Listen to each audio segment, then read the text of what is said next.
Israel और Hamas के जंग में अब टर्निंग पॉइंट आता हुआ दिख रहा है, जहां इजराइल ने गाजा के 2 टुकड़े कर दिए हैं। जानेंगे ये 2 टुकड़ा क्या है। तो वहीं दूसरी तरफ क्या इजराइल परमाणु बम का इस्तेमाल कर सकता है गाजा के ऊपर? क्या है जेरिको जिसकी बात हो रही है, और क्या है सैमसन ऑप्शन? और इतिहास में भी क्या सैमसन ऑप्शन के बारे में अमेरिका को इजराइल ने बताया था? और इन सब के बीच में सबसे बड़ी खबर है, हमास अब कश्मीर के बारे में क्या बोला है। जानेंगे जियोपॉलिटिक्स में क्या कुछ चल रहा है। जानने को है बहुत कुछ, आइए जानते हैं इन खबरों को विस्तार से। होता क्या है कि इजराइल और हमास के इस जंग में करंट पोजीशन की बात करें तो इस वक्त इजराइल ने गाजा पट्टी को 2 हिस्सों में बांट दिया है, और ये जो 2 हिस्से हैं, ये 2 हिस्से इस तरीके से बांटा है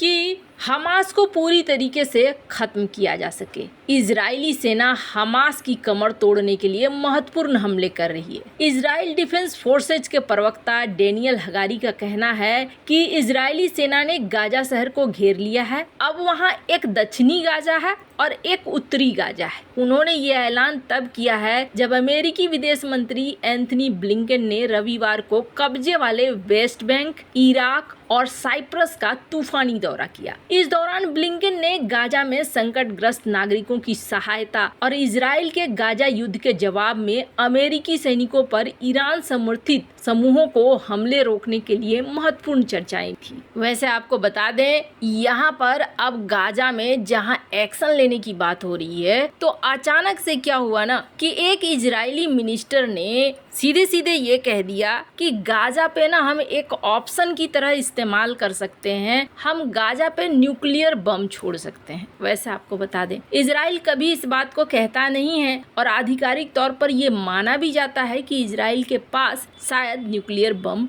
नहीं है, लेकिन बहुत सारी बातें हैं, बहुत सारी बातें कही जाती है। आधिकारिक तौर पर इजराइल कभी स्वीकार नहीं करता है कि उसके पास कोई न्यूक्लियर बम है। अब ये मिनिस्टर ने जैसे इस बात को कहा, इस बात ने आग लगा दिया। आग लगते ही इजराइल के ऊपर कई सारे देश बरसने लगे। स्क्रीन पर एक आर्टिकल देखिए, सऊदी अरब ने भी कहा कि ये तो सही नहीं है, ये जो बयान है ये बयान एकदम से गलत है, इस तरीके का बयान नहीं होना चाहिए, हम इसके लिए निंदा करते हैं। और ये दिखाता है कि इजरायली गवर्नमेंट के मेंबर कितने ज्यादा क्रूएल होकर, आक्रामक होकर इस बारे में सोच रहे हैं। स्क्रीन पर आप देख सकते हैं इस तरीके की पोस्ट और एक लेटर खास तौर पर रिलीज किया गया सऊदी अरब के गवर्नमेंट के द्वारा, और सऊदी अरब ने भी इस बात को कहा कि ये एकदम से सही नहीं है, गलत है। सऊदी अरब के बाद जॉर्डन, कतर, इन्होंने भी इजराइल के इस स्टेटमेंट को गलत बताया। स्क्रीन पर आप देख सकते हैं आर्टिकल। हालांकि तुरंत पीएम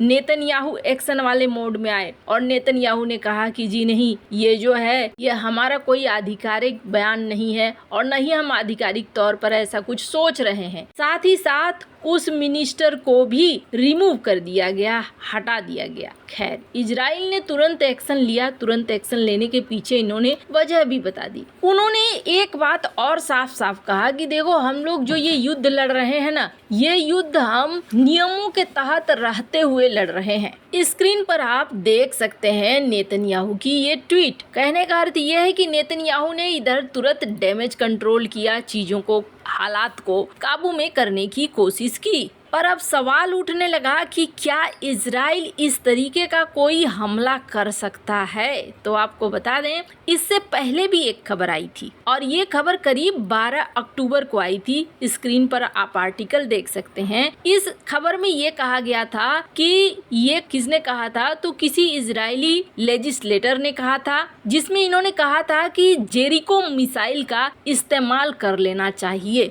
अब ये जेरिको मिसाइल है क्या, और इसको लेकर इतना ज्यादा कॉन्फिडेंस में कैसे थे ये वक्ता? तो आपको बता दें, स्क्रीन पर एक कटिंग देख रहे हैं, वियोन की ये न्यूज है, जिसमें कहा गया कि जेरिको मिसाइल का इस्तेमाल कर लेना चाहिए। अब ये जेरिको मिसाइल सुनने से ही लग रहा है कि कुछ खतरनाक टाइप की मिसाइल होगी। कहा जाता है कि ये एक बैलिस्टिक मिसाइल है, जिसे 1960 में शुरू तो किया गया। जेरिको 1 मॉडल तैयार हो गया 1969 में। शुरुआती दौर में फ्रांस इसके साथ मिलकर काम कर रहा था और जेरिको 1 जो मॉडल था वो योम किप्पुर वार जो हुआ था 1973 में, उस समय इजराइल के पास एक्टिव था और ऑपरेशनल था। उसके बाद 1990 में ये रिटायर कर दिया गया और रिटायर करने के बाद 500 किलोमीटर रेंज वाली 1000 केजी के पेलोड ले जाने वाली इस मिसाइल को उस समय खत्म कर दिया गया। फिर बाद में बनाया गया जेरिको 2 जो कि और लंबी रेंज वाली मिसाइल थी। 1980 तक में ये तैयार हो गया और ये 1500 से 3500 किलोमीटर तक की इसकी रेंज थी। फिर बनाया गया जेरिको 3